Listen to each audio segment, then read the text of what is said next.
C'était le 19 mars 2022 et exactement 2 ans plus tard, Mathieu Lartaud a tenu à rendre hommage à un ancien rugbyman, retrouvé mort dans les rues de Paris après s'être fait tirer dessus à plusieurs reprises. Le 19 mars aura désormais une saveur particulière pour tous les amoureux de rugby puisqu'il y a 2 ans maintenant, un ancien joueur professionnel a trouvé la mort dans de terribles circonstances.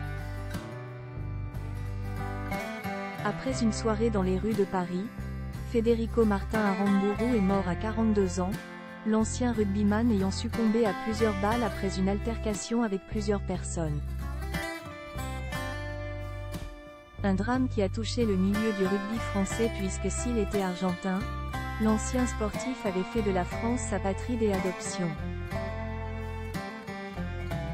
Installé dans le sud, il laisse derrière lui une compagne et une famille terrassées par ce crime odieux, comme ils le qualifiaient eux-mêmes.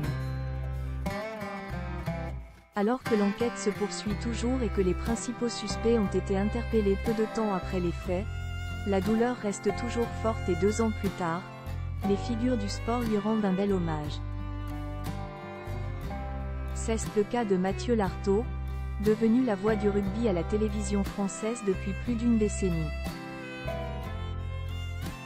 Le journaliste sportif de 44 ans, qui a vécu une année 2023 très compliquée, touché par un cancer qui l'a obligé à se faire amputer d'une jambe, n'a pas oublié le rugbyman argentin et il a tenu à lui rendre un bel hommage. Sur son compte Instagram, celui qui a affiché sa prothèse de jambe pour partager un message fort il y a quelques semaines, a partagé une photo, qui est à retrouver dans le diaporama, de Federico Martin Aramburu lors d'un de ses matchs avec la sélection argentine.